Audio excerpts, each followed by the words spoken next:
ओम श्री सद्गुरुदेव भगवान की जय।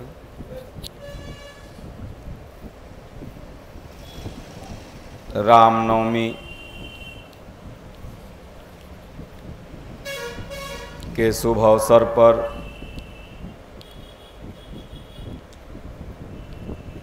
पूरे भारतवर्ष में ये नवरात्र भी मनाई जा रही है। देवी जी का पूजन अर्चन भक्त लोग कर रहे हैं, लेकिन यह जो नवमी है इसका विशेष महत्व है भगवान श्री राम जी के जन्म से। जैसा कि मानस में गोस्वामी जी ने लिखा भी है कि नवमी तिथि मधु मास पुनीता, शुक्ल पक्ष अभिजित हरिप्रीता, मध्य दिवस अति शीत न घामा, पावन काल लोक विश्रामा। मध्य दिवस था, न ज़्यादा शीत था न घाम था, न ज़्यादा ठंडी न गर्मी। उसी समय भगवान का आविर्भाव जगत हित के लिए हुआ। वैसे तो साधक जब भजन करने लगता है सारे विकार उसके नष्ट हो जाते हैं, तो प्रभु का स्वरूप हृदय में अवतरित होता है। जब भगवान का स्वरूप हृदय में आ जाता है तो जितने भी ये मोह रूपी रावण हैं, क्रोध रूपी कुंभकर्ण हैं, काम रूपी मेघनाथ हैं, सब नष्ट हो जाते हैं। तो भगवान के जन्म के पूर्व मानव मात्र का धर्मशास्त्र यथार्थ गीता, जिसके रचनाकार लेखक एक संत हैं और लेखन का उद्देश्य ईश्वरीय आदेश बना। ईश्वर के आदेशानुसार परम पूज्य गुरुदेव भगवान ने इसकी रचना की। तो कल से अभी तक अनवरत भक्त लोग आप लोगों को यथार्थ गीता का पाठ श्रवण करा रहे थे। भगवान ने अर्जुन से कहा कि अर्जुन, अगर तुम इसको पढ़ नहीं पा रहे हो तो सुनोगे भी तो तुम्हारा कल्याण है। श्रद्धावानश्च श्रूयश्च, श्रद्धा से जो भी इसे सुनता है उसका भी परम कल्याण है। तो 18वां अध्याय समाप्त हो गया।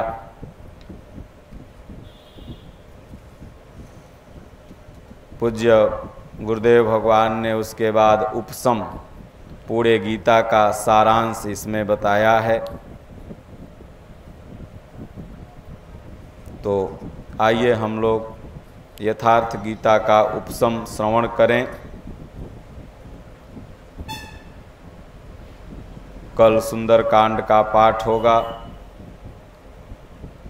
और 20 तारीख को हरि कीर्तन हरे राम हरे कृष्ण कृष्ण कृष्ण हरे हरे, हरे राम राम राम हरे हरे जो महामंत्र है, बैखरी स्तर की साधना है। वहीं से प्रत्येक साधक की साधना प्रारंभ होती है। पहले नाम जपा जाता है, वह प्रारंभ होगा। हमारे जो परमहंस आश्रम के कीर्तन मंडली के लोग हैं, भक्त हैं, वहीं लोग बारी बारी करके अखंड कीर्तन में भाग लेकर के अपना जीवन सफल बनाएंगे। अभी महामारी का भी दौर है। भारत सरकार की, बिहार सरकार की कुछ गाइडलाइन भी है, उसके अनुसार प्रत्येक नागरिक को चलना है ताकि आप लोग इस महामारी पर विजय प्राप्त कर सकें। अपने ही घर में गीता रामायण पढ़ें, सीरियल आता है वहाँ पर देखें भगवान का रामायण। रामानंद सागर जी ने बहुत बढ़िया से बनाई है। कम से कम बाहर निकलें, आवश्यकता बहुत ज़्यादा हो तो निकलें, क्योंकि पहले बुजुर्ग लोग कहते थे आंधी आवे बैठ गंवावे। जब आंधी आती है तो बैठ करके समय को गंवाया जाता है, फिर जब समय अच्छा होगा आप जैसे जीवन जीते थे वैसे जिएंगे। तो आइए हम लोग उपसम सुनते हैं। प्रायः टीकाओं में लोग नई बात खोजते हैं, किंतु वस्तुतः सत्य तो सत्य ही होता है। वह न नया होता है न पुराना पड़ता है। ऐसा पूज्य गुरुदेव भगवान कह रहे हैं कि नई बातें तो अखबारों में छपती रहती हैं। जो मरती उभरती घटनाएं हैं, सत्य अपरिवर्तनशील है, तो कोई दूसरा कहे भी क्या? यदि कहता है तो उसने अभी पाया नहीं। प्रत्येक महापुरुष यदि चलकर उस लक्ष्य तक पहुंच गया तो एक ही बात कहेगा, वह समाज के बीच दरार नहीं डाल सकता। यदि डालता है तो सिद्ध है अभी उसने पाया नहीं। भगवान श्री कृष्ण भी उसी सत्य को कहते हैं जो पूर्व मनीषियों ने देखा था, पाया था, और भविष्य में होने वाले महापुरुष भी यदि पाते हैं तो यही कहेंगे।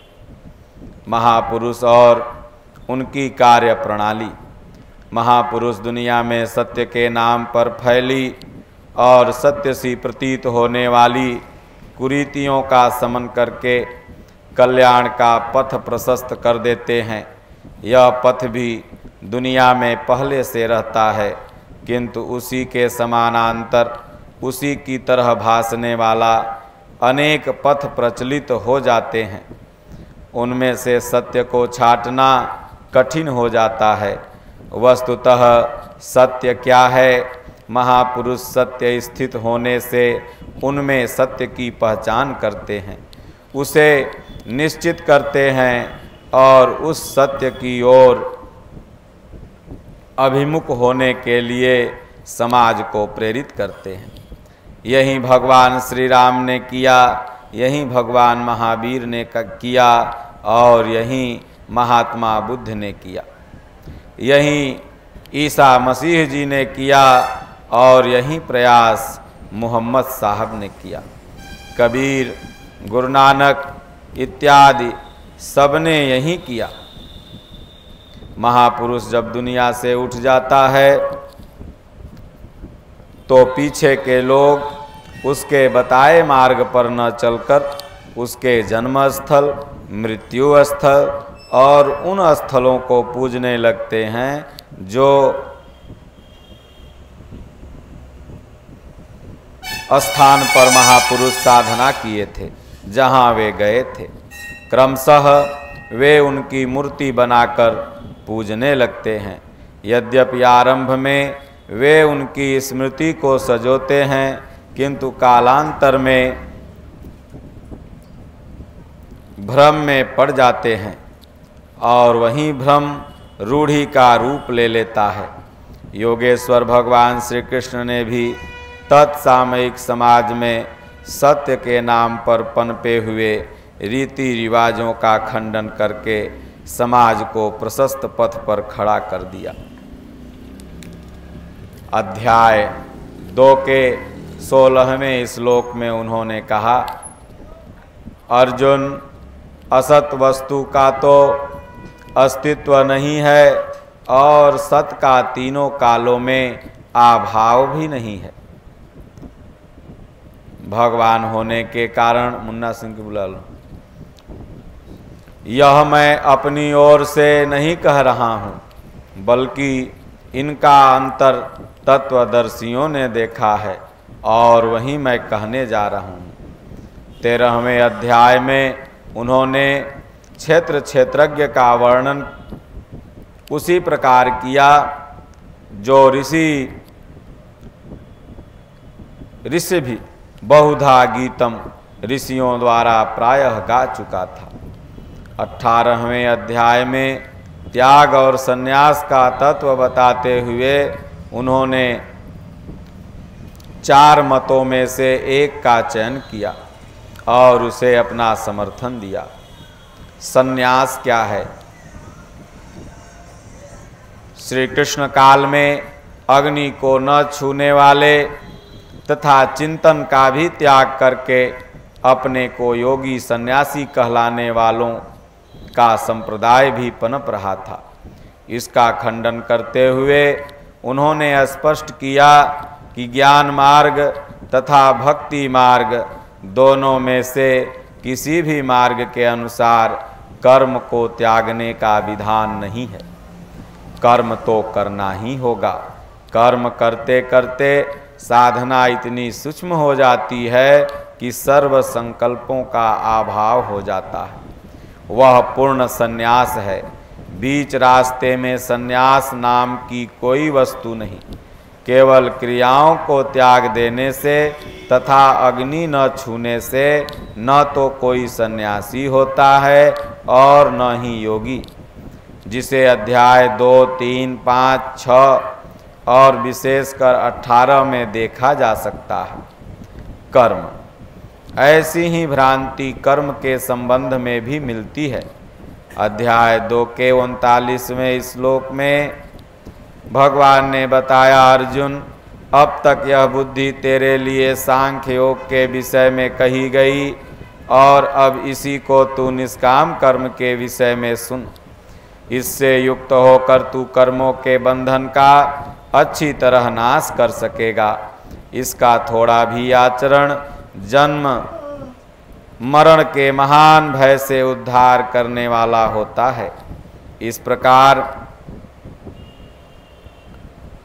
इस निष्काम कर्म में निश्चयात्मक क्रिया एक है, बुद्धि एक है, दिशा भी एक ही है, लेकिन अविवेकियों की बुद्धि अनंत शाखाओं वाली होती है। इसलिए वे कर्म के नाम पर अनेक क्रियाओं का विस्तार कर लेते हैं। अर्जुन, तू नियत कर्म कर, अर्थात क्रियाएं बहुत सी हैं, वे कर्म नहीं हैं। कर्म तो कोई निर्धारित दिशा है। कर्म कोई ऐसी वस्तु है जो जन्म जन्मांतरों से चले आ रहे शरीरों की यात्रा का अंत कर देती है। यदि एक भी जन्म लेना पड़ा तो यात्रा पूरी कहाँ हुई? यज्ञ क्या है? पूज्य गुरुदेव भगवान ने भगवान श्री कृष्ण का जो स्पष्ट उद्देश्य था यज्ञ क्या है, उसे स्पष्ट किया। आज यज्ञ के नाम पर न जाने कितनी भ्रांतियां हैं, लेकिन भगवान ने जिस यज्ञ को बताया वह आपको यथार्थ गीता में मिलेगा। वह नियत कर्म है कौन सा? भगवान श्री कृष्ण ने स्पष्ट किया कि यज्ञार्थात कर्मणो अन्यत्र लोकोयम कर्म बंधन। भगवान श्री कृष्ण कहते हैं, हे अर्जुन, यज्ञ की प्रक्रिया ही कर्म है। इसके अतिरिक्त दुनिया में जो कुछ भी किया जाता है वह इसी लोक का बंधन मात्र है, न कि कर्म। कर्म तो इस संसार बंधन से मोक्ष दिलाता है। अब वह यज्ञ क्या है जिसे क्रियान्वित करें तो कर्म संपादित हो सके? अध्याय 4 में भगवान कृष्ण ने 13-14 तरीके से यज्ञ का वर्णन किया, जो सब मिलाकर परमात्मा में प्रवेश दिला देने वाली विधि विशेष का चित्रण है, जो श्वास से, ध्यान से, चिंतन और इंद्रिय संयम इत्यादि से सिद्ध होने वाला है। भगवान श्री कृष्ण ने यह भी स्पष्ट कर दिया कि भौतिक द्रव्यों से इस यज्ञ का कोई संबंध नहीं। भौतिक द्रव्यों से सिद्ध होने वाले यज्ञ अत्यल्प हैं। आप करोड़ का हवन ही क्यों न करें। संपूर्ण यज्ञ मन और इंद्रियों की अंतः क्रिया से सिद्ध होने वाले, पूर्ण होने पर यज्ञ जिसकी सृष्टि करता है, उस अमृत तत्व की जानकारी का नाम ज्ञान है। उस ज्ञानामृत को पान करने वाले योगी सनातन ब्रह्म में प्रवेश पा जाते हैं। जिसमें प्रवेश पाना था, पा ही लिया, तो फिर उस पुरुष का कर्म करने से कोई प्रयोजन नहीं है। इसलिए यावन मात्र कर्म उस साक्षात्कार सहित ज्ञान में शेष हो जाते हैं।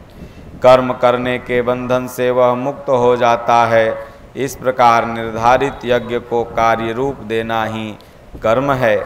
कर्म का शुद्ध अर्थ है आराधना।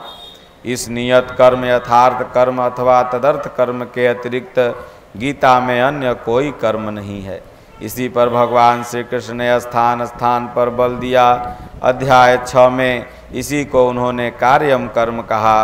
अध्याय 16 में बताया कि काम, क्रोध और लोभ के त्याग देने पर ही वह कर्म आरंभ होता है जो परम श्रेय को दिलाने वाला है। सांसारिक कर्मों में जो जितना व्यस्त है, उसके पास काम, क्रोध और लोभ उतने ही अधिक सजे सजाए दिखते हैं, समृद्ध पाए जाते हैं। इसी नियत कर्म को उन्होंने शास्त्र विधानोक्त कर्म की संज्ञा दी। गीता अपने में पूर्ण तथा प्रथम शास्त्र है। 17वें और 18वें अध्याय में भी शास्त्र विधि से निर्धारित कर्म, नियत कर्म, कर्तव्य कर्म और पुण्य कर्म से इंगित करके उन्होंने बारंबार दृढ़ाया कि नियत कर्म ही परम कल्याणकारी है। योगेश्वर के इतना बल देने पर भी आप उस नियत कर्म को न करके भगवान श्री कृष्ण का कहना न मान करके उल्टी सीधी कल्पना करते हैं कि जो कुछ भी संसार में किया जाता है कर्म है, कुछ भी त्यागने की जरूरत नहीं है, केवल फल की कामना न करो, हो गया निष्काम कर्मयोग। कर्तव्य भावना से करो, हो गया कर्तव्य योग। कुछ भी करो, नारायण को समर्पण कर दो, हो गया समर्पण योग। इसी प्रकार यज्ञ का नाम आते ही हम भूत यज्ञ, प्रीत यज्ञ, पंच यज्ञ, विष्णु यज्ञ के निमित्त किया जाने वाला यज्ञ गढ़ लेते हैं और उसकी क्रिया से स्वाहा बोलकर खड़े हो जाते हैं। यदि भगवान श्री कृष्ण ने स्पष्ट न कहा हो तो हम कुछ भी करें, यदि बताया है तो जितना कहा है उतना ही मान लें, किंतु हम मान नहीं पाते। विरासत में अनेक रीति रिवाज, पूजा पद्धतियां हमारे मस्तिष्क को जकड़े हुई है। वास्तव में बाह्य वस्तुओं को कदाचित हम बेचकर भाग भी सकते हैं, किंतु ये पूर्वाग्रह मस्तिष्क में बैठकर हमारे साथ चलते हैं। भगवान श्री कृष्ण के शब्दों को भी हम इन्हीं के अनुरूप ढालकर ग्रहण करते हैं। गीता तो अत्यंत बोधगम्य सरल संस्कृत में है। आप केवल उसका अन्यवार्थ भी कर लें, अर्थात संस्कृत से हिंदी कर लें, तो भी आपको कभी संदेह नहीं होगा। यही प्रयास प्रस्तुत पुस्तक में किया गया है। युद्ध क्या है? यदि यज्ञ और कर्म दो प्रश्न ही यथार्थ समझ लें तो युद्ध, वर्ण व्यवस्था, वर्ण संकर, ज्ञान योग, कर्म योग अथवा संक्षेप में संपूर्ण गीता ही आपकी समझ में आ जाए। अर्जुन लड़ना नहीं चाहता था, वह धनुष फेंक कर रथ के पिछले भाग में जाकर बैठ गया, किंतु योगेश्वर भगवान श्री कृष्ण ने एकमात्र कर्म की शिक्षा देकर कर्म को केवल दृढ़ाया नहीं, बल्कि अर्जुन को उस कर्म पर चला भी दिया। युद्ध हुआ, इसमें संदेह नहीं। गीता के 15-20 श्लोक ऐसे हैं जिनमें बार बार कहा गया अर्जुन तू युद्ध कर, किंतु एक भी श्लोक ऐसा नहीं जो बाहरी मार काट का समर्थन करता हो। द्रष्टव्य है 2, 3, 11, 15 और 18, क्योंकि जिस कर्म पर बल दिया गया है वह नियत कर्म जो एकांत देश में सेवन से, चित्त को सब ओर से समेट कर ध्यान करने से होता है। जब कर्म का यही स्वरूप है, चित्त एकांत और ध्यान में लगा है, तो युद्ध कैसा? यदि गीतोक्त कल्याण युद्ध करने वालों के लिए ही है तो आप गीता का पिंड छोड़ दें। आपके समक्ष अर्जुन जैसी युद्ध की कोई परिस्थिति तो है नहीं। वस्तुतः तब भी वह परिस्थिति विद्यमान थी और आज भी ज्यों की त्यों है। जब चित्त को सब ओर से समेटकर आप हृदय देश में ध्यान करने लगेंगे तो काम, क्रोध, राग, द्वेष विकार अपने प्रभाव को आपके चित्त पर डालेंगे और चित्त को टिकने नहीं देंगे। उन विकारों से संघर्ष करना ही तो युद्ध है। दो व्यक्ति आपस में लड़ते हैं, इसका नाम युद्ध नहीं है, बल्कि अपने विकारों से लड़ने का नाम युद्ध है। विश्व में युद्ध होते रहते हैं, किंतु उनमें कल्याण नहीं अपितु विनाश होता है। उसे शांति कह लें अथवा परिस्थिति। अन्य कोई शांति इस दुनिया में नहीं मिलती। शांति तभी मिलती है जब यह आत्मा अपने शाश्वत को पाले। यही एकमात्र शांति है, जिसके पीछे अशांति नहीं है, किंतु यह शांति साधन गम्य है। उसी के लिए नियत कर्म का विधान है वर्ण।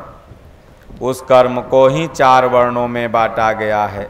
चिंतन में लगते तो सभी हैं, किंतु कोई श्वास प्रश्वास की गति रोकने में सक्षम होगा तो कोई आरंभ में 2 घंटे चिंतन में बैठकर अपने को 10 मिनट भी अपने पक्ष में नहीं पाता।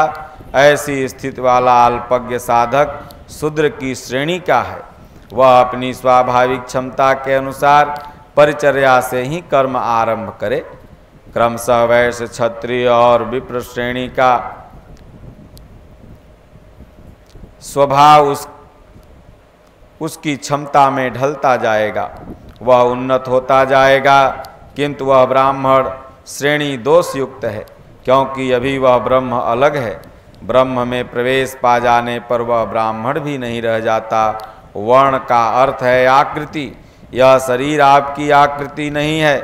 आपकी आकृति वैसी है जैसी आपकी वृत्ति है। भगवान श्री कृष्ण कहते हैं, हे अर्जुन, पुरुष श्रद्धामय है, इसलिए कहीं न कहीं उसकी श्रद्धा अवश्य होगी। जैसी श्रद्धा वाला वह पुरुष है, स्वयं भी वही है। जैसी वृत्ति वैसा पुरुष।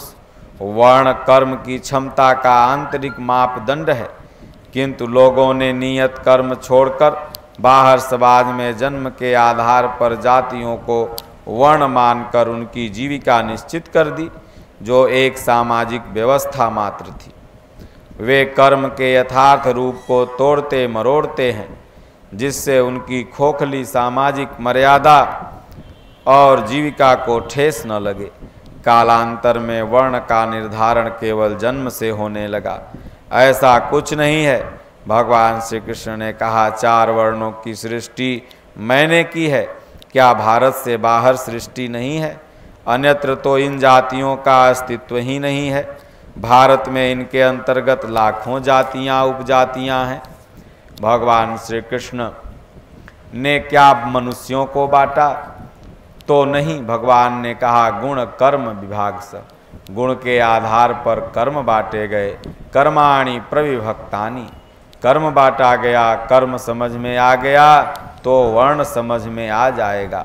वर्ण समझ में आ गया तो वर्ण संकर का यथार्थ रूप आप समझ लेंगे। वर्ण संकर क्या है? भगवान ने कहा, इस कर्म पथ से अलग होना वर्ण संकर है। भक्ति साधना से हट जाना ही वर्ण संकर है। आत्मा का शुद्ध वर्ण है परमात्मा। उसमें प्रवेश दिलाने वाले कर्म से हटकर प्रकृति में मिश्रित हो जाना ही वर्ण संकर है। भगवान ने स्पष्ट किया कि इस कर्म के किए बिना उस स्वरूप को कोई पाता ही नहीं। प्राप्ति वाले महापुरुष को कर्म करने से न कोई लाभ है और न छोड़ने से कोई हानि। फिर भी लोक संग्रह के लिए वे कर्म में बरतते हैं। उन महापुरुषों की तरह मुझे भी प्राप्त होने योग्य कोई वस्तु अप्राप्त नहीं है। फिर भी मैं पीछे वालों के हित की इच्छा से कर्म में ही बरतता हूँ। यदि न करूँ तो वे सभी वर्ण संकर हो जाएं। स्त्रियों के दूषित होने से वर्ण संकर होना तो सुना गया है, किंतु यहाँ भगवान कहते हैं कि स्वरूपस्थ महापुरुष कर्म न करें, तब लोग वर्ण संकर हो जाते हैं, क्योंकि उस महापुरुष की नकल करके आराधना को बंद कर देते हैं और वे प्रकृति में भटक जाते हैं, इसलिए अपने शुद्ध स्वरूप से अलग हो जाते हैं, इसलिए वर्ण संकर हो गए। क्योंकि इस कर्म को करके ही उस परम नैष्कर्म्य स्थिति को अपने शुद्ध वर्ण परमात्मा को पाया जा सकता है। ज्ञान योग तथा कर्म योग, कर्म एक ही है, नियत कर्म आराधना, किंतु उसे करने के दृष्टिकोण दो हैं। अपनी शक्ति को समझकर हानि लाभ का निर्णय लेकर इस कर्म को करना ज्ञान योग है। इस मार्ग का साधक जानता है कि आज मेरी यह स्थिति है, आगे इस भूमिका में परिणित हो जाऊंगा, फिर अपने स्वरूप को प्राप्त करूंगा। इस भावना को लेकर कर्म में प्रवृत्त होता है, अपनी स्थिति को ज्ञान रखकर चलता है, इसलिए ज्ञान मार्गी कहलाता है। समर्पण के साथ उसी कर्म में प्रवृत्त होता है। हानि लाभ का निर्णय इष्ट पर फेंक कर चलना निष्काम कर्मयोग भक्ति मार्ग है। दोनों के प्रेरक सद्गुरु हैं। एक ही महापुरुष से शिक्षा लेकर एक स्वावलंबी होकर उस कर्म में प्रवृत्त होता है और दूसरा उनसे शिक्षा लेकर उन्हीं पर निर्भर होकर आगे बढ़ता है। बस अंतर इतना है। इसलिए योगेश्वर भगवान श्री कृष्ण ने कहा, अर्जुन, सांख्य योग द्वारा जो परम सत्य मिलता है, वहीं परम सत्य निष्काम कर्मयोग द्वारा भी मिलता है। जो दोनों को एक देखता है, वहीं यथार्थ देखता है। दोनों की क्रिया बताने वाला तत्वदर्शी एक ही है, क्रिया भी एक है। आराधना, कामनाओं का त्याग दोनों करते हैं और परिणाम भी एक ही है, केवल कर्म का दृष्टिकोण दो है। एक परमात्मा। नियत कर्म मन इंद्रियों की एक निर्धारित अंतः क्रिया है।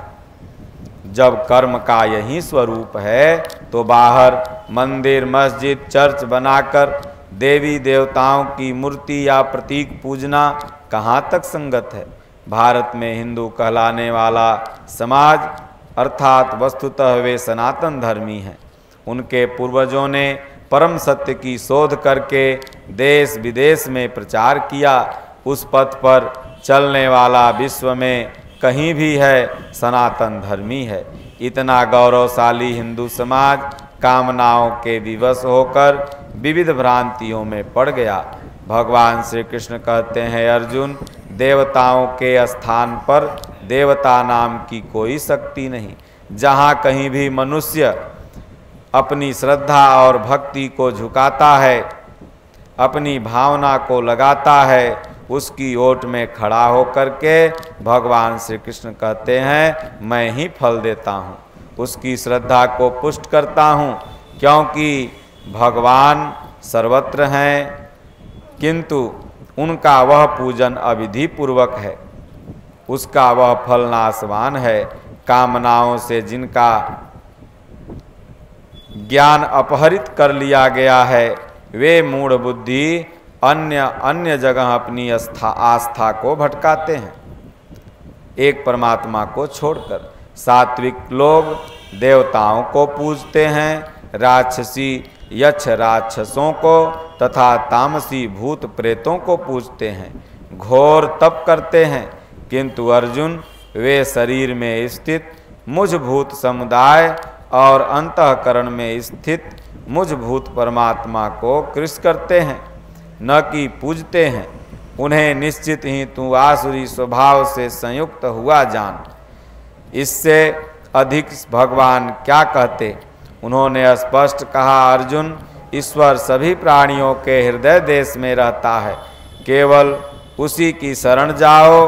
पूजा की स्थली हृदय है, बाहर नहीं। फिर भी लोग पत्थर पानी, मंदिर मस्जिद, देवी देवताओं का पीछा करते ही हैं। उन्हीं के साथ भगवान श्री कृष्ण की एक प्रतिमा बढ़ा लेते हैं।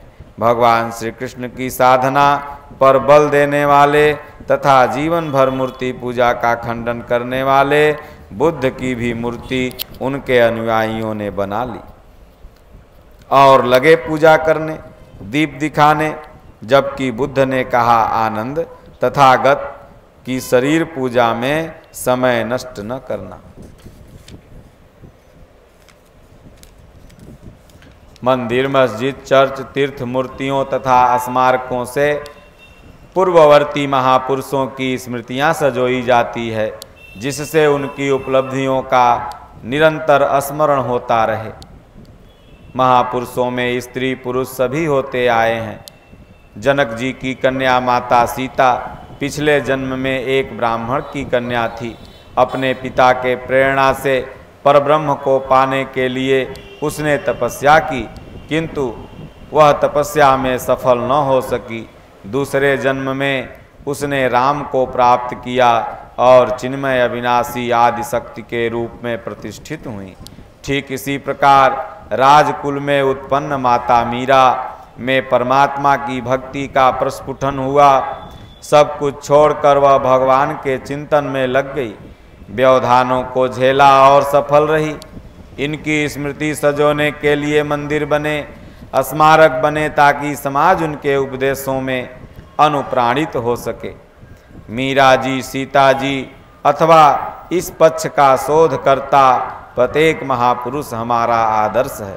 हमें उनके पद चिन्हों का स्मरण करना चाहिए, किंतु इससे बड़ी भूल क्या होगी यदि हम केवल उनके चरणों में फूल चढ़ाकर, चंदन लगाकर अपने कर्तव्यों की इति श्रीमान बैठें।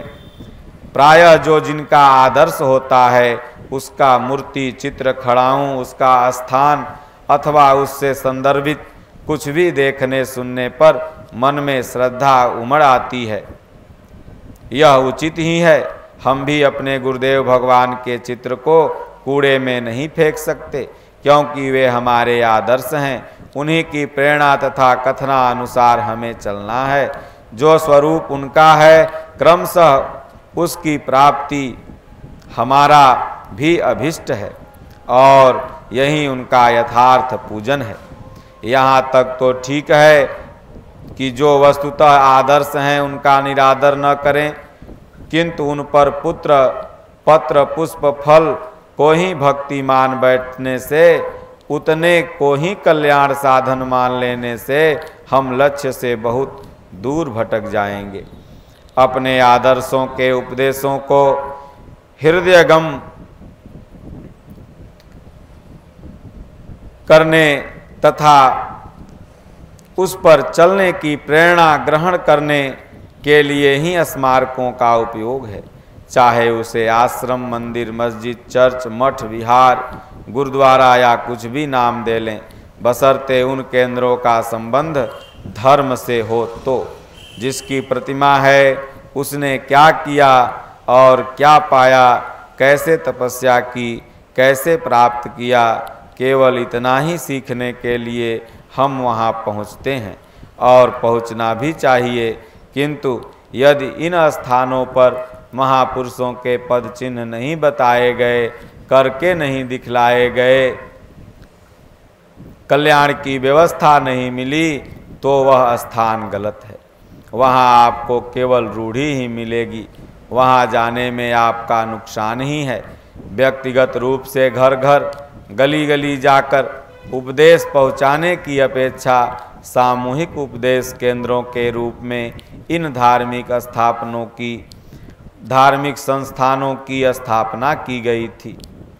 किंतु कालांतर में इन प्रेरणा स्थलियों से ही मूर्ति पूजा और रूढ़ियों ने धर्म का स्थान ग्रहण कर लिया। यहीं से भ्रम पनप गया। ग्रंथ क्या है? इसी प्रकार पुस्तकों का अध्ययन आवश्यक है, जिससे आप उस निर्दिष्ट क्रिया को समझ सकें जिसे योगेश्वर भगवान श्री कृष्ण ने नियत कर्म कहा। और जब समझ में आ जाए तो तुरंत करने लगें, उस पर चलने लगें। विस्मृत होने लगें तो पुनः अध्ययन कर लें। यह नहीं कि पुस्तक को हाथ जोड़कर अच्छत चंदन छिड़क कर कहें कि हम गीता पढ़ लिए, हम रामायण पढ़ लिए। पुस्तक मार्ग निर्देशक चिन्ह है जो पूर्ति पर्यंत साथ देती है। देखते हुए आगे बढ़ते चलें अपने गंतव्य की ओर। जब इष्ट को हृदय से पकड़ लेंगे तो वह इष्ट ही पुस्तक बन जाएगा। अतः स्मृति सजोना हानिकारक नहीं, किंतु इन स्मृति चिन्हों की पूजा से ही संतुष्ट हो जाना हानिकारक है। धर्म अध्याय 2 के 16वें श्लोक से 29वें श्लोक तक भगवान ने धर्म के बारे में ही बताया। भगवान श्री कृष्ण के अनुसार असत वस्तु का अस्तित्व नहीं है और सत का कभी अभाव नहीं है। परमात्मा ही सत्य है, शाश्वत है, अजर अमर अपरिवर्तनशील और सनातन है, किंतु वह परमात्मा अचिंत्य और अगोचर है, चित्त की तरंगों से परे। अब चित्त का निरोध कैसे हो? चित्त का निरोध करके उस परमात्मा को पाने की विधि विशेष का नाम कर्म है। इस कर्म को कार्य रूप देना ही धर्म है, दायित्व है। गीता अध्याय 2:40 में भगवान ने कहा, हे अर्जुन, इस कर्म योग का आरंभ अगर हो गया तो इसका नाश नहीं है। इस कर्म रूपी धर्म का किंचित मात्र साधन जन्म मृत्यु के महान भय से उद्धार करने वाला होता है, अर्थात इस कर्म को कार्य रूप देना ही धर्म है। इस नियत कर्म अर्थात साधन पथ को साधक के स्वभाव में उपलब्ध क्षमता के अनुसार 4 भागों में बांटा गया। कर्म को समझकर चाय बोल दो बनाना। कर्म को समझकर मनुष्य जब से आरंभ करता है, उस आरंभिक अवस्था को वह शूद्र वाली ही समझे। शूद्र मतलब अल्पज्ञ। अभी वह विधि पकड़ रहा है। जैसे ही विधि आई तो वहीं वैश्य है। प्रकृति के संघर्ष को झेलने की क्षमता और शौर्य आने पर वहीं क्षत्रिय हो गया, और ब्रह्म के तद्रूप होने की क्षमता आई तो वहीं ज्ञानी वास्तविक जानकारी अर्थात विज्ञान ईश्वरीय वाणी का मिलना, उस अस्तित्व पर निर्भर रहने की क्षमता, ऐसी योग्यताओं के आने पर वहीं फिर ब्राह्मण हो गया। इसलिए योगेश्वर भगवान श्री कृष्ण ने गीता अध्याय 18 के 46 से 47 श्लोक में कहते हैं कि स्वभाव में पाई जाने वाली क्षमता के अनुसार कर्म में लगना स्वधर्म है। हल्का होने पर भी स्वभाव से उपलब्ध स्वधर्म श्रेयतर है, और क्षमता अर्जित किए बिना ही दूसरों के उन्नत कर्म का परिपालन ही हानिकारक है। स्वधर्म में मरना भी श्रेयस्कर है, क्योंकि वस्त्र बदलने से बदलने वाला तो बदल नहीं जाता। उसके साधन का क्रम वहीं से पुनः आरंभ हो जाएगा जहाँ से छूटा था। सोपान सह चलकर वह परम सिद्धि अविनाशी पद को पा लेता है। इसी पर पुनः बल देते हैं कि जिस परमात्मा से सभी प्राणियों की उत्पत्ति हुई है, जो सर्वत्र व्याप्त है, स्वभाव से उत्पन्न हुई क्षमता के अनुसार उसे भली भांति पूजकर मानव परम सिद्धि को प्राप्त हो जाता है। अर्थात निश्चित विधि से एक परमात्मा का चिंतन ही धर्म है। धर्म में प्रवेश किसको है? इसे करने से क्या लाभ है तथा इसको करने का अधिकार किसे है?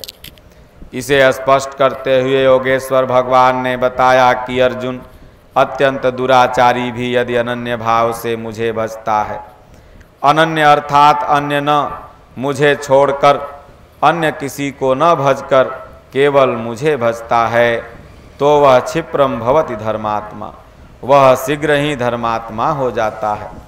उसकी आत्मा धर्म से संयुक्त हो जाती है। अतः भगवान श्री कृष्ण के अनुसार धर्मात्मा वह है जो एक परमात्मा में अनन्य निष्ठा से लग गया। धर्मात्मा वह है जो एक परमात्मा के प्राप्ति के लिए नियत कर्म का आचरण करता है। धर्मात्मा वह है जो स्वभाव से नियत क्षमता के अनुसार परमात्मा की शोध में संलग्न है।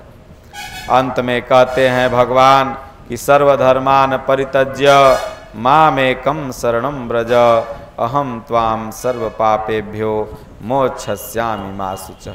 हे अर्जुन, सारे धर्मों की चिंता छोड़कर एकमात्र तू मेरी शरण में हो जा। अतः एक परमात्मा के प्रति समर्पित व्यक्ति ही धार्मिक है। एक परमात्मा में श्रद्धा स्थिर करना ही वास्तविक धर्म है। उस एक परमात्मा की प्राप्ति की निश्चित क्रिया को जो करता है वही शुद्ध धार्मिक है। इस स्थिति को प्राप्त महापुरुष आत्मतृप्त महापुरुषों का सिद्धांत ही सृष्टि में एकमात्र धर्म है। उसकी शरण में जाना चाहिए। और उन महापुरुषों ने कैसे उस परमात्मा को पाया, किस मार्ग से चले, वह मार्ग सदा एक ही है। उस मार्ग से चलना धर्म है। धर्म मनुष्य के आचरण की वस्तु है। वह आचरण केवल एक है। व्यवसायात्मिका बुद्धि रेकेह कुरुनंदन। अध्याय 2 के 41वें श्लोक में भगवान ने कहा, इस कर्मयोग से निश्चयात्मक क्रिया एक ही है। इंद्रियों की चेष्टा और मन के व्यापार को संयमित कर आत्मा अर्थात परात्पर ब्रह्म में प्रवाहित करना धर्मांतरण। सनातन धर्म के आदि देश भारत में कुरीतियां यहाँ तक पनपी कि मुसलमानों के आक्रमण के समय उनका धर्म आक्रमकों के हाथ का 1 ग्रास चावल खाने से 2 घूंट पानी पीने से नष्ट होने लगा। धर्म भ्रष्ट हजारों हिंदुओं ने आत्महत्या कर ली। धर्म के लिए वे मरना जानते थे, लेकिन धर्म जाने और समझें तब तो धर्म तो हो गया छुई मुई का पौधा। छुई मुई का पौधा आप जानते हैं, छूने पर मुरझा जाता है और थोड़ा देर बाद हाथ हटा लीजिए तो फिर पनप जाएगा। किंतु हमारा और आपका सनातन धर्म तो ऐसा मुरझाया कि वह कभी नहीं पनपा। जिस सनातन आत्मा को भौतिक वस्तुएं स्पर्श नहीं कर पाती, वह कहीं छूने और खाने से भला नष्ट होता है। हम और आप तलवार से मरते हैं, धर्म क्या छूने से मर जाएगा? क्या सचमुच धर्म नष्ट हुआ था? कदापि नहीं। धर्म के नाम पर कोई कुरीति पल रही थी, वह नष्ट हुई थी। अलाउद्दीन खिलजी के शासनकाल में बयाना के काजी मुगीसुद्दीन ने व्यवस्था दी कि यदि कोई मुसलमान थूकना चाहता है तो हिंदुओं को अपना मुंह खोल देना चाहिए। वह हिंदू दीनदार हो जाएगा, क्योंकि उसके पास कोई धर्म नहीं। बुरा क्या कहा उसने? मुंह में थूकने से तो एक ही मुसलमान बनता, कुएं में थूकने से तो हजारों मुसलमान बन गए। वस्तुतः वह आतताई था या उस समय का हिंदू समाज, क्योंकि जिन्होंने इस प्रकार धर्म परिवर्तन कर लिया, क्या कोई धर्म पा गए? हिंदू से मुसलमान बन जाना या एक प्रकार से रहन सहन में दूसरे रहन सहन में चल जाना धर्म तो नहीं है। इस प्रकार योजनाबद्ध षड्यंत्र का शिकंजा बनाकर जिन्होंने बदला लिया, क्या वे धर्मात्मा थे? वे तो और बड़ी कुरीति के शिकार थे। हिंदू उसी में जाकर फंस गए। अविकसित और गुमराह कबीलों को सभ्य बनाने के लिए मुहम्मद ने विवाह, तलाक, वसीयत, लेन देन, सूद, गवाही, कसम, प्रायश्चित, रोजी रोटी, खान पान, रहन सहन इत्यादि विषय में एक सामाजिक व्यवस्था दी तथा मूर्ति पूजा, शिर्क, व्यभिचार, चोरी, शराब, जुआ, माँ दादी इत्यादि से विवाह पर प्रतिबंध लगाया। समलैंगिक तथा रजस्वाला मैथुनों का निषेध करके रोजे के दिनों में इसके लिए ढील दी। जन्नत में बहुत सी समवयस्क अनछुई हूरों और किशोर बालकों का प्रलोभन दिया। यह कोई धर्म नहीं था, यह एक प्रकार की सामाजिक कुरीति थी। ऐसा कुछ कहकर उन्होंने वासना में डूबे हुए समाज को उधर से घुमाकर अपनी ओर उन्मुख किया। स्त्रियों को जन्नत में कितने पुरुष मिलेंगे, इस पर उन्होंने सोचा ही नहीं। यह उनका दोष नहीं था, दोष उस देश काल और परिस्थिति का था जिसमें स्त्रियों की आकांक्षाओं पर किसी का ध्यान ही नहीं जाता। साहब ने जिसे धर्म बताया उधर किसी का ध्यान ही नहीं गया। उन्होंने कहा, जिस पुरुष का एक भी श्वास उस परमात्मा के नाम के बगैर जाता है, उसे कयामत में परमात्मा वैसे ही पूछता है जैसे किसी पापी से पाप के बदले में पूछा जाए, जिसकी सज़ा से हमेशा हमेशा के लिए दोजख होता है।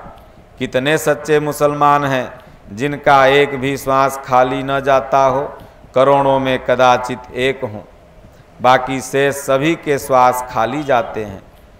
जिसकी सज़ा वही है जो पापियों के लिए है, बताने की आवश्यकता नहीं है। दोजख मोहम्मद ने व्यवस्था दी कि जो किसी को नहीं सताता, पशुओं को ठेस नहीं पहुंचाता, वह आकाश से परमात्मा की आवाज़ सुनता है।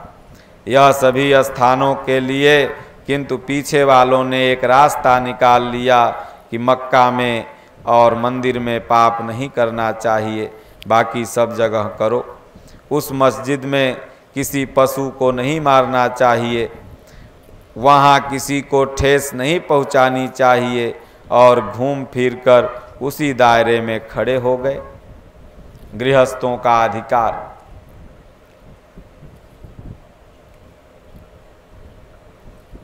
प्रायः लोग पूछते हैं कि जब कर्म का यही स्वरूप है जिसमें एकांत देश का सेवन, इंद्रिय संयम, निरंतर चिंतन और ध्यान करना है, तब तो गीता गृहस्थों के लिए अनुपयोगी है, तब तो गीता केवल साधु संतों के लिए है। किंतु ऐसा नहीं, गीता मूलतः उनके लिए है जो इस पथ का पथिक है, और अंशतः उसके लिए भी है जो इस पथ का पथिक बनना चाहता है। गीता मानव मात्र के लिए समान आशय रखती है, सदगृहस्थों के लिए तो इसका विशेष उपयोग है, क्योंकि भगवान श्री कृष्ण ने कहा, अर्जुन, इस निष्काम कर्मयोग के आरंभ का कभी नाश नहीं होता। इसका थोड़ा सा भी साधन जन्म मरण के महान भय से उद्धार करने वाला होता है। आप ही बताएं, थोड़ा साधन कौन करेगा, गृहस्थ अथवा विरक्त? गृहस्थ के लिए ही थोड़ा समय है। भगवान कहते हैं 4 अध्याय के 36वें श्लोक में, अर्जुन, यदि संपूर्ण पापियों से भी अधिक पाप करने वाला है तो भी ज्ञान रूपी नौका से निसंदेह पार हो जाता है। अधिक पापी कौन है? जो अनवरत लगा है अथवा जो अभी लगना चाहता है। अतः सदगृहस्थ आश्रम से ही कर्म का आरंभ है। अध्याय 6 के 37वें श्लोक में भगवान ने कहा,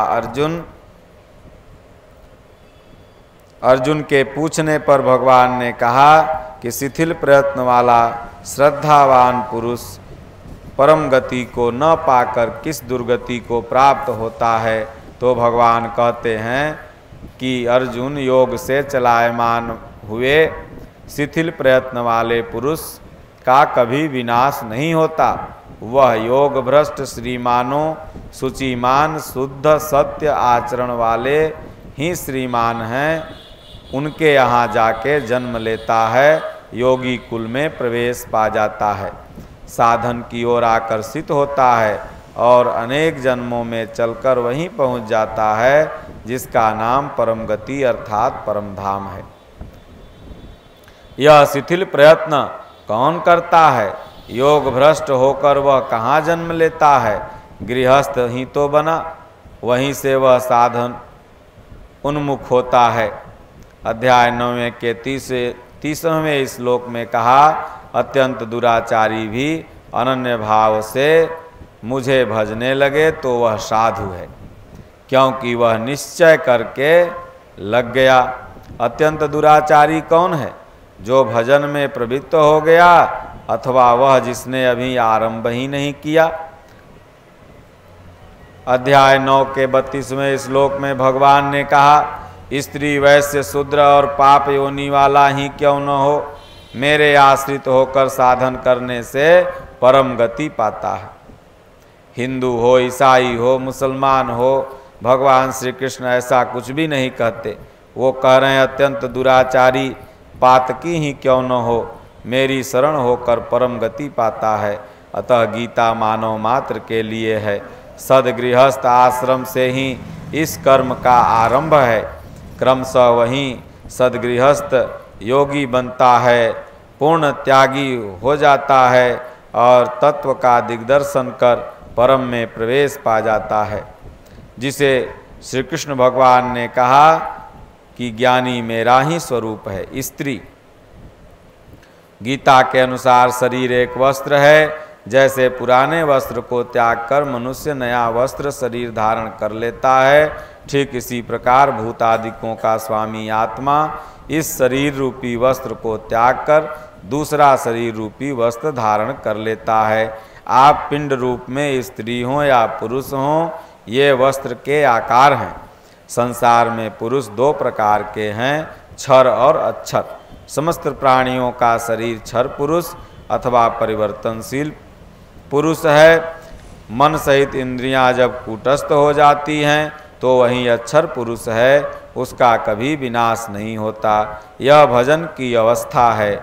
स्त्रियों के प्रति कभी सम्मान तो कभी अपमान की भावना समाज में बनी रहती है, किंतु गीता की अपौरुषेय वाणी में यह है कि शूद्र अर्थात अल्पज्ञ, वैश्य अर्थात विधि प्राप्त, स्त्री पुरुष कोई भी क्यों न हो, भगवान कहते हैं मेरी शरण आकर वह परम गति को प्राप्त होता है। अतः इस कल्याण पथ में स्त्रियों का वही स्थान है जो एक पुरुष का है। भौतिक समृद्धि, गीता परम कल्याण तो देती ही है, साथ में ही मनुष्यों के लिए आवश्यक भौतिक वस्तुओं का विधान करती है। अध्याय 9 के 20वें तथा 22वें श्लोक में योगेश्वर भगवान श्री कृष्ण ने कहा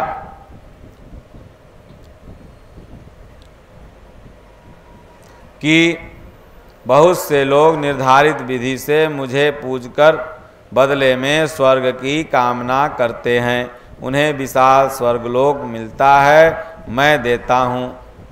जो मांगेंगे वह मुझसे उनको मिलेगा, किंतु उपयोग के पश्चात समाप्त हो जाएगा, क्योंकि स्वर्ग का भी भोग नश्वर ही है। उन्हें पुनः जन्म लेना पड़ेगा। हाँ, मुझसे संबंधित होने के कारण वे नष्ट नहीं होते, क्योंकि मैं परम कल्याण स्वरूप हूँ। मैं उन्हें भोग देता हूँ और स्नेह स्नेह निवृत्त कराकर पुनः मैं उन्हें कल्याण में लगा देता हूँ। क्षेत्र, जिन परमात्मा के श्रीमुख की वाणी यह गीता है, उन्होंने स्वयं परिचय दिया, इदम शरीरम कौन्तेय क्षेत्र मित्य विधीयते। अर्जुन, यह शरीर ही क्षेत्र है, खेत है, जिसमें बोया हुआ भला और बुरा बीज संस्कार रूप में जमता है। कालांतर में सुख दुख का रूप लेकर भोग के रूप में मिलता है। आसुरी संपत्ति अधम योनियों में ले जाने के लिए है, जबकि दैवी संपत्ति परम देव परमात्मा में प्रवेश दिलाती है। कुछ एक टीकाकार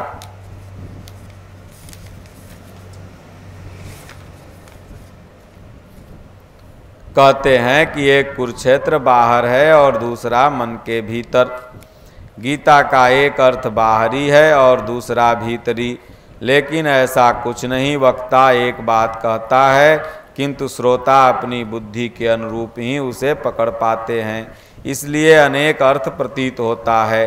साधन पथ पर क्रमशः चलकर जो भी पुरुष भगवान श्री कृष्ण के स्तर पर खड़ा हो जाएगा तो जो दृश्य प्रभु के सामने था वहीं उसके सामने होगा। वहीं महापुरुष उनके मनोगत भाव को, गीता के संकेतों को समझ सकता है और समझा सकता है। गीता का एक भी श्लोक ऐसा नहीं है जिसका बाहरी चित्रण हो। खाना पहनना रहना आप जानते ही हैं, रहन सहन मान्यता लोक रीति नीति में देश काल और परिस्थिति के अनुकूल परिवर्तन प्रकृति की देन है। इसमें भगवान श्री कृष्ण आपको कौन सी व्यवस्था दें।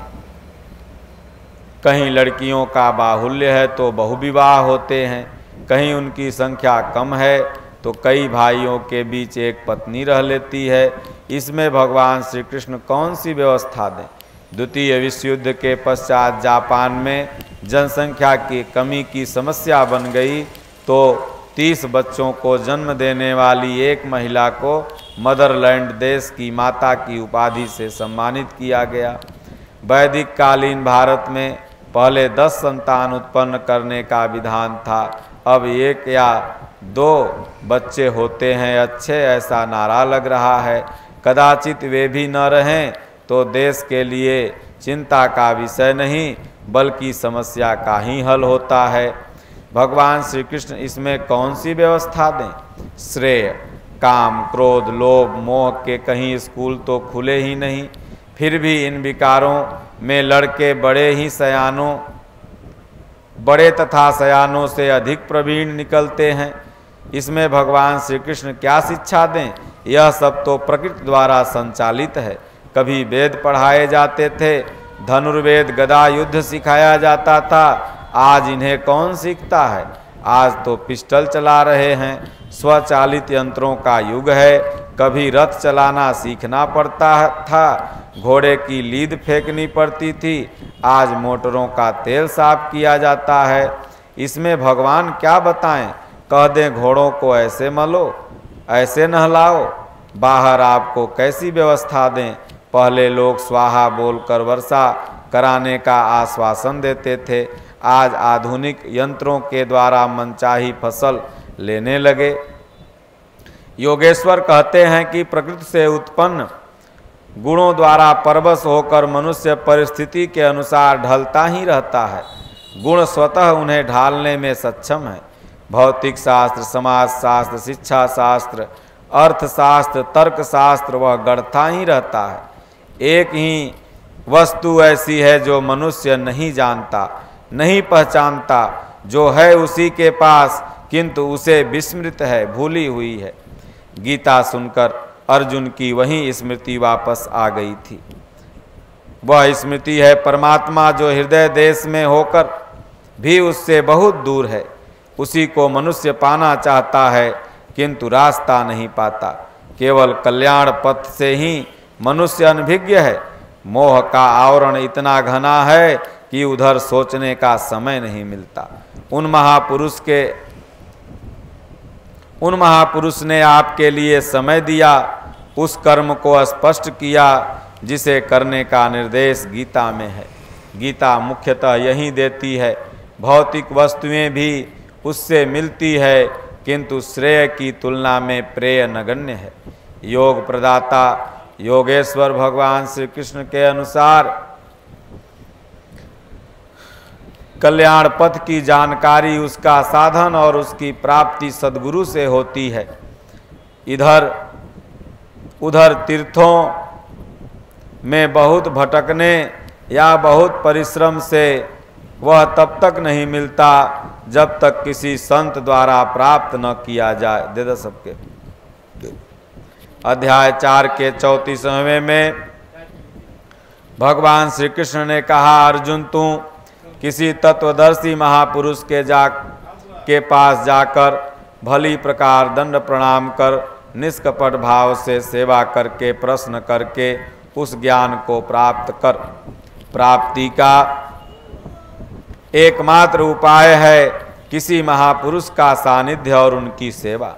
उनके अनुसार चलकर योग की संसिद्धि काल में पाएगा। नरक क्या है? अध्याय 16वें के 16वें श्लोक में भगवान कहते हैं कि आसुरी संपत्ति का वर्णन करते हुए योगेश्वर भगवान श्री कृष्ण ने बताया, अनेक प्रकार से भ्रमित चित्त वाले, मोह में फंसे आसुरी स्वभाव वाले मनुष्य अपवित्र नरक में गिरते हैं। प्रश्न स्वाभाविक है कि नरक है कैसा, किसे कहते हैं। इसी क्रम में स्पष्ट करते हैं कि मुझसे द्वेष रखने वाले नराधमों को मैं बार बार आसुरी योनियों में गिराता हूँ, अजस्र आसुरी योनियों में गिराता हूँ। यही नरक है। पिंडदान। प्रथम अध्याय में विषादग्रस्त अर्जुन को आशंका थी युद्ध जनित नरसंहार से पितर लोग पिंडदान और तर्पण से वंचित हो जाएंगे, पितर गिर जाएंगे। इस पर भगवान श्री कृष्ण ने कहा, अर्जुन तुझे यह अज्ञान कहाँ से आ गया। पिंडोदक क्रिया को योगेश्वर ने अज्ञान कहा और बताया कि जिस प्रकार जीर्ण वस्त्र को त्याग कर मनुष्य नया वस्त्र धारण कर लेता है,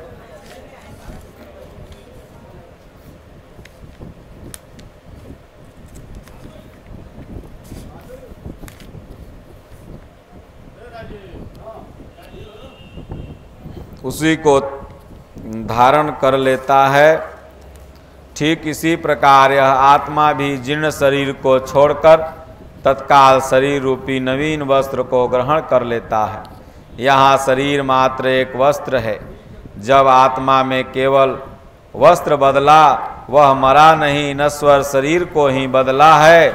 उसकी व्यवस्थाएं जब पूर्ववत हैं तो इस भोजन, पिंडदान, आसन, शैया, सवारी, आवास या जल इत्यादि से आप किसे तृप्त करते हैं। यही कारण है कि भगवान ने इसे अज्ञान माना। पाप और पुण्य। इस प्रश्न पर समाज में अनेक भ्रांतियां हैं, किंतु योगेश्वर भगवान के अनुसार रजोगुण से उत्पन्न यह काम और क्रोध भोगों से कभी न तृप्त होने वाले महान पापी हैं, अर्थात काम ही एकमात्र पापी है। पाप का उद्गम काम है, कामनाएं हैं। ये कामनाएं रहती कहाँ हैं।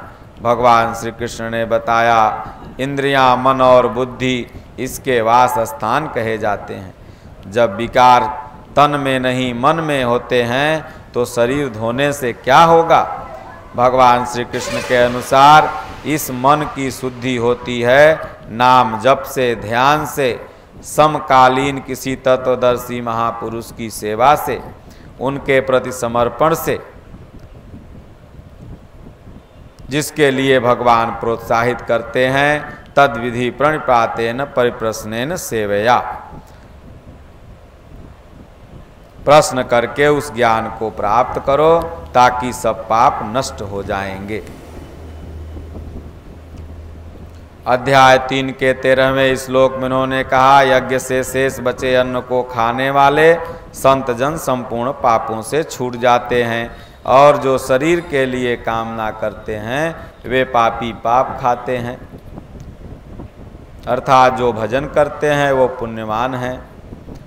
संत सब एक। गीता अध्याय 4 के 1 में पहले श्लोक में भगवान ने बताया, इस अविनाशी योग को कल्प के आदि में मैंने सूर्य के प्रति कहा, किंतु भगवान श्री कृष्ण के पूर्वकालीन इतिहास अथवा अन्य किसी भी शास्त्र में कृष्ण नाम का उल्लेख तक नहीं मिलता।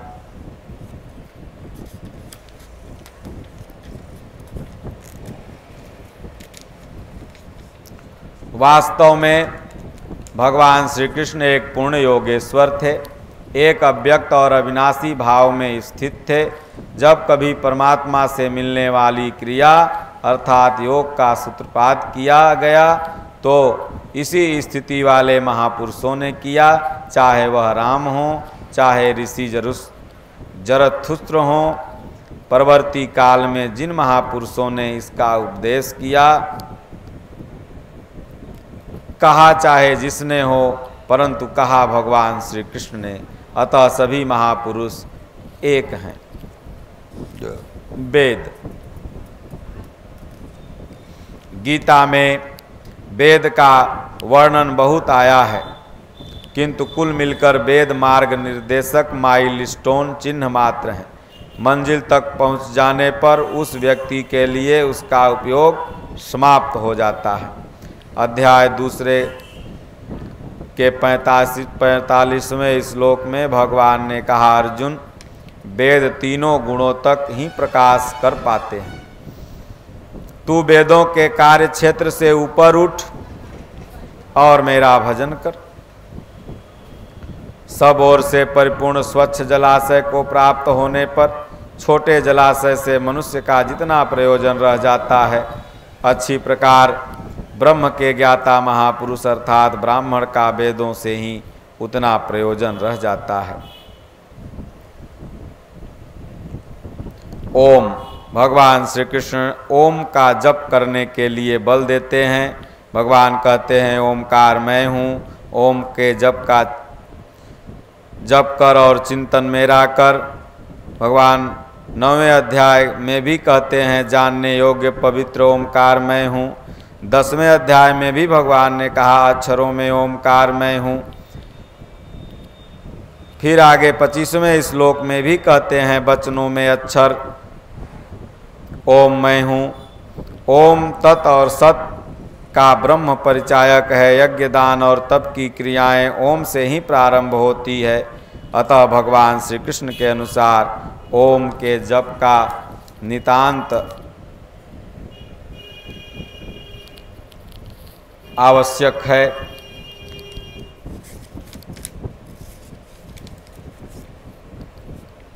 बंद कर दो तो।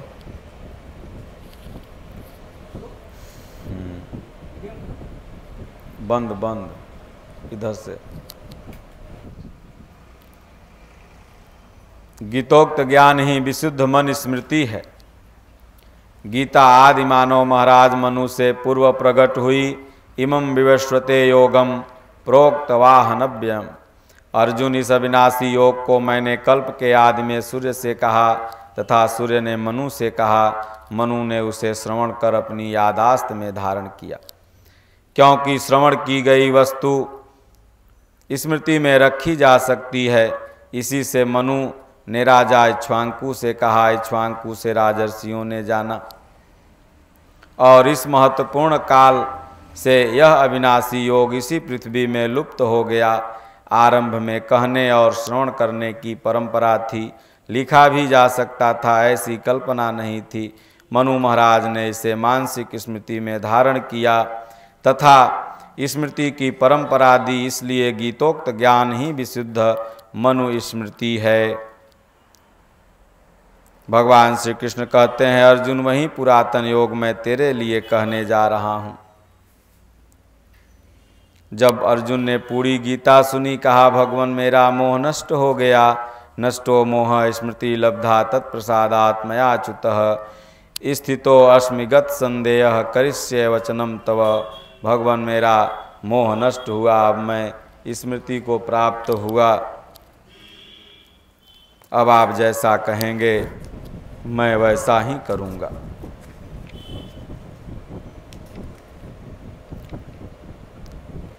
महापुरुष बाह्य तथा आंतरिक, व्यवहारिक तथा आध्यात्मिक लोक रीति और यथार्थ वेद रीति दोनों की जानकारी रखता है। यही कारण है कि समस्त समाज के महापुरुषों ने रहन सहन का विधान बताया, एक मर्यादित व्यवस्था दी।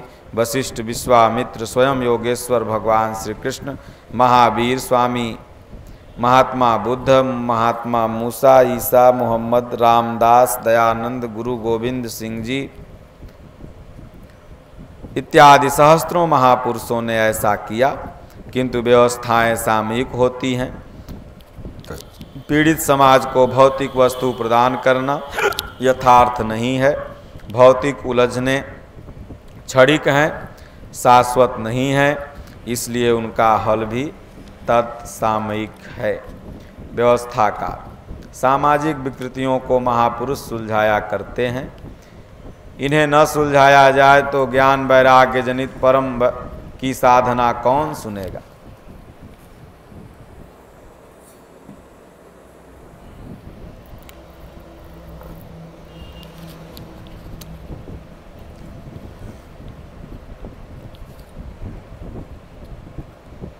व्यक्ति जिस वातावरण में फंसा है उसे वहाँ से हटाकर यथार्थ को जानने की स्थिति में लाने के लिए अनेक प्रलोभन दिए जाते हैं। तदर्थ महापुरुष जिन शब्दों का प्रयोग करते हैं, उन्हें व्यवस्था देते हैं, वह धर्म नहीं है। उससे 200 साल की व्यवस्था मिलती है, 400-600 साल के लिए उदाहरण बन जाता है, 1000-2000 वर्ष तक उस सामाजिक आविष्कार नवीन परिस्थितियों के साथ निष्प्राण हो जाता है। गुरु गोविंद सिंह जी महाराज जी ने सामाजिक व्यवस्था दी कि शस्त्र अनिवार्य था, क्या अब तलवार का शस्त्र के स्थान पर औचित्य है? ईसा गधे पर बैठते थे, गधे के संबंध में उनकी दी हुई व्यवस्था क्या आज है? भगवान श्री कृष्ण उस समय के समाज को सम्यक व्यवस्थित किया, जिनका उल्लेख महाभारत, भागवत इत्यादि ग्रंथों में है। साथ ही इन ग्रंथों में उन्होंने यथार्थ का भी यत्र तत्र चित्रण किया। परम कल्याणकारी साधना और भौतिक व्यवस्थाओं को ही महापुरुष देते हैं। गीता मनुष्य मात्र के लिए है। भगवान ने इस धर्म शास्त्र का उपदेश प्रवृत्ते शस्त्र संपाते, ठीक शस्त्र संचालन के समय किया, क्योंकि वह भली प्रकार जानते थे कि भौतिक संसार में कभी शांति और सुख नहीं होती। अरबों लोगों की आहुति के उपरांत भी जो विजेता होंगे वह भी विफल मनोरथ और अंततः उदास ही होंगे। इसलिए उन्होंने ऐसे शाश्वत युद्ध का परिचय गीता के माध्यम से दिया, जिसमें एक बार विजय हो जाने पर सदा रहने वाली विजय, अनंत विजय और अक्षय धाम मिलता है, जो मानव मात्र के लिए सदैव सुलभ है। जो क्षेत्र क्षेत्रज्ञ की लड़ाई है, प्रकृति और पुरुष का संघर्ष, अंतःकरण के लिए, अंतःकरण में अशुभ का अंत और शुभ का परमात्म स्वरूप की प्राप्ति का साधन है। प्रस्तुत टीका। योगेश्वर भगवान श्री कृष्ण द्वारा प्रसारित श्रीमद् भागवत गीता के आशय का यथावत अनुवाद करने के कारण प्रस्तुत टीका का नाम यथार्थ गीता है। यह भगवान के अंतःप्रेरणा पर आधारित है। गीता अपने में पूर्ण साधन ग्रंथ है। संपूर्ण गीता में संदेह का एक भी स्थल नहीं है। जहाँ कहीं संदेह है वह बौद्धिक स्तर पर इसे जाना नहीं जा सकता, इसलिए प्रतीत होता है। अतः कहीं समझ में न आए तो तत्वदर्शी महापुरुष के सानिध्य में समझने का प्रयास करें। तद्विधि प्रणिपातेन परिप्रश्नेन सेवया उपदेक्ष्यन्ति ते ज्ञानम ज्ञानानि तत्वदर्शिनः। ओम शांति ही शांति ही। निवेदन। यथार्थ गीता योगेश्वर भगवान श्री कृष्ण के परम पुनीत वाणी श्रीमद् भगवद गीता का ही अर्थ है। इसमें आपके हृदय में स्थित परमात्मा के प्राप्ति के विधान का तथा प्राप्ति के पश्चात का किया गया चित्रण है। अवहेलना की दृष्टि से इसका उपयोग वर्जित है, अन्यथा हम अपने लक्ष्य की जानकारी से वंचित रह जाएंगे। इसके श्रद्धापूर्वक अध्ययन से मानव अपने कल्याण के साधन से भरपूर हो जाता है और यत् किंचित भी ग्रहण करेगा तो परम श्रेय को प्राप्त कर लेगा, क्योंकि इस ईश्वर पथ में आरंभ का कभी नाश नहीं होता। स्वामी जी। ओम श्री सद्गुरुदेव भगवान की जय। श्री कृष्ण गोविंद मुरारे हे नाथ नारायण